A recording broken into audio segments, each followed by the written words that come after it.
archiviste en chef de l'Université d'Ottawa. Merci d'être là. Hein? C'est la Ben, première fois que je t'accueille ici dans le cadre d'Entre nous. moi, Ça je vais fait te drôle. dire, Ginette, je suis tellement content que ce soit toi qui sois l'animatrice maintenant d'entre nous, parce que ça fait des années qu'on se connaît, qu'on fait des entrevues. Et je dois dire que Oui. c'est toujours un plaisir. Ben, merci. C'est tellement à l'écoute. C'est tellement agréable de faire des Ben, entrevues avec toi. c'est plaisant de te recevoir parce que tu nous apportes toujours des faits intéressants. Tu nous transportes dans un autre monde. Ben, ça me fait Puis c'est ce qu'on va plaisir. faire aujourd'hui. On sait que c'est la Journée internationale des femmes. Tantôt, on parlera du féminisme. On ne va pas parler de féministe comme tel ou de féminisme. Mais l'origine de cette journée-là, ça relève. Je sais que tu as fait une petite recherche. Tu m'as dit, c'est pas mon domaine d'expertise, Ginette, mais j'ai fait de la recherche. Non, en fait, je connais bien l'histoire Ouais. des femmes à Oui. l'Université d'Ottawa, mais en général, moi, j'ai jamais fait d'études des femmes. Je suis surtout pas un spécialiste, mais quand même, je peux vous dire que la Journée internationale des femmes s'est reconnue à l'ONU depuis 1977, donc il y a 40 ans cette année, mais l'histoire, en fait, de la journée date du début du 20e Ah, siècle, Du aussi début, loin. ça fait plus de Oh, 100 ans, là? oui, Ça oui, ça fait plus que 100 ans maintenant, mais presque, hein, juste un petit peu plus que 100 ans. Et l'origine, c'est vraiment en 1910, à la deuxième conférence internationale des femmes socialistes. On le doit en fait à une femme admirable qui s'appelle, j'espère que je le prononce bien, là, mais Clara Zetkin. C'est une Allemande et je dois dire que je la connaissais pas. Et là, Moi j'ai non lu plus. sa biographie et c'est très, très émouvant. En fait, dès 1890, elle fonde une revue qui s'appelle Égalité. Alors déjà, c'est la notion d'égalité hommes et femmes. Et c'est une militante socialiste communiste. Et c'est elle qui dit, ben, en fait, elle voyait qu'il y avait beaucoup d'inégalités. Les femmes n'avaient pas encore droit de vote. Les ouvrières travaillaient dans des conditions épouvantables. Et finalement, elle amène cette idée-là. Et il faut donner à César ce qui appartient à César. On lui doit beaucoup à cette femme-là, surtout qu'elle a eu une fin vraiment tragique. Alors, elle a milité pour le droit de vote des femmes en Allemagne. Elle s'est fait élire Ah oui, hein? députée. Et elle, comme elle va devenir la doyenne des élus, des femmes aussi au Parlement à Berlin, en 1932, on l'invite à faire un discours. Et elle ne manquait pas d'audace.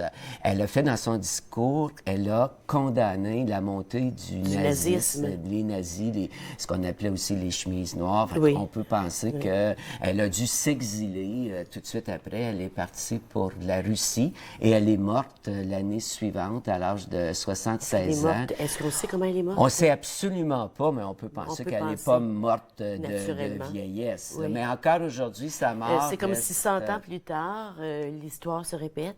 On est encore au même endroit. ben, heureusement qu'il y a eu beaucoup d'évolution. Elle, là, incroyable, là, c'est une femme Oui, du oui, 19e, oui. début du Oui. 20e. Elle est pour l'égalité des époux. Elle dit que dans un couple, l'homme et la femme doivent être égaux. Elle disait qu'elle ne voyait pas pourquoi les garçons ne feraient pas du ménage dans la maison. Elle insistait beaucoup, bien sûr, sur le droit de vote, tous les droits des femmes, mais aussi le droit, puis là, n'oubliez pas, là, on est au début du Oui, 20e oui. siècle, le droit aux femmes de travailler. Parce qu'elle disait que c'est la seule façon de devenir autonome, mais c'est des valeurs d'aujourd'hui. Oui, Alors, oui. j'ai toute une grande admiration pour cette Alors, femme-là. elle s'appelle Clara, je vois, Oui, Zetkin. oui, alors non, je sais pas si la... Z-E-T, Ben, Z-I-N. Zetkin, peut-être que je Quand la Regarde, prononce. c'est pas une très belle photo. Ben, c'est pas une très belle photo. C'est non, une elle belle est photo. toute petite, Mais là. on C'est ne pas pensait une pas de la photo, montrer, mais c'est Clara Zetkin. C'est pas original, là. On lui en doit beaucoup. Oui. On n'a pas vu, et la voici. Et Et surtout- elle était, bien sûr, en Allemagne juste avant la montée nazie, ben, au début de la montée Oui, du tout à fait. Et nazisme. surtout, elle est c'est une des fondatrices du Parti communiste allemand. C'est pour ça que pendant longtemps, aux États-Unis, on a refusé de reconnaître la part de cette Ah, femme-là. parce que c'était associé au communisme. Ben, je pense que oui, parce qu'il y a un Probablement. événement qui s'est passé aux États-Unis en 1911, alors la même année, là. Et c'est un incendie dans une usine textile qui a fait 100 140 morts, 140 femmes qui sont décédées, et c'était beaucoup des immigrantes. Alors, des femmes, en fait, ils sont restés prisonnières dans l'usine, et c'est à ce moment-là aussi qu'aux États-Unis, on va commencer à fêter le 8 mars en mémoire de cet événement. Oui, exactement là. Alors, c'est pas Puis ça là, on est que... encore en train de parler aux États-Unis de chasser les immigrants, les réfugiés, puis tout le reste. Ben, tu l'as dit tantôt, Puis, l'histoire est L'histoire, malheureusement... on est comme à peu près à la même place. Là. Oui, exactement. On a cheminé un peu. Oui, on a changé, cheminé beaucoup. Non, Mais si il on reste, parle il y a encore aujourd'hui, des quand même, atrocités qui se il y a passent. des droits du travail, les normes du travail de l'Ontario, la CSST au Québec, il y a quand même une évolution. Parce que nous aussi, on a connu, on ne va pas parler de ça aujourd'hui, mais le 15 mars 1933, il y a une usine d'allumetière, une fabrique d'allumettes, et il y a 5 femmes qui sont mortes cette journée-là, et On parle de un Hall, allumetier. à Hall. Oui, mais c'est juste pour vous dire que nous aussi, on a connu des événements aussi tragiques, mais ça explique pourquoi aux États-Unis, on associait le 8 mars à cet incident-là, alors qu'en Europe, c'est beaucoup plus un mouvement qui a commencé dans les pays communistes. Parce que en 1917, il y a eu une grande manifestation de femmes, entre autres, qui étaient contre la guerre. Et en fait, pour les Russes, c'est le début de la révolution russe. Alors, le 8 mars, quoique eux avaient un calendrier qui n'était pas le même, le 8 mars, c'est le calendrier grégorien. Et c'est pour ça qu'en Russie, ça fait très longtemps qu'on fête le 8 mars. Ensuite, après la Seconde Guerre mondiale, ça va être vraiment dans les pays du bloc communiste. Et depuis 1977, c'est mondial. Le communisme sur papier et dans son idéal, c'est excellent. C'est l'égalité entre les êtres humains, c'est le partage, c'est dans son application que ça a été problématique. Oui, donc ce qu'on en a fait. Ce que Staline et les autres dictateurs en ont fait, mais c'est important de reconnaître que dans le mouvement révolutionnaire, que les femmes en Russie ont joué un rôle très, très important. Et en fait, on parle souvent de Rosa Luxembourg, qui est vraiment une figure, mais qui entend parler? Quand est-ce qu'on parle de Clara Zetkin? C'est très, très rare, mais c'était la journée idéale aujourd'hui, le 8 mars, merci Michel de nous présenter ça, parce que je viens de découvrir quelque chose. Moi aussi, je vais aller voir pour lire sur elle, parce que je pense que c'est tellement important présentement de connaître ceux qui sont avant nous, ceux qui ont fait des choses, ceux et celles, et de voir qu'est-ce que je fais avec ça. Parce que son histoire est très inspirante pour nous aujourd'hui. Bien, elle et les autres femmes aussi. Elles ont eu le courage de faire des choses.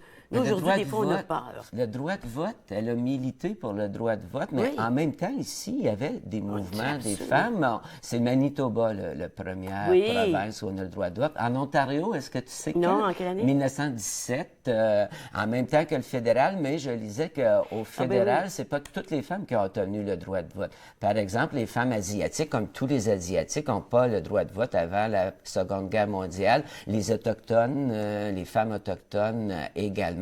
Puis au Québec, ça a été très, très tard. Ça fait pas longtemps. Là, 1940. Alors, c'est incroyable de penser. Surtout pour moi, là, qui est une génération qui a été élevée où une femme et un homme, c'est égaux.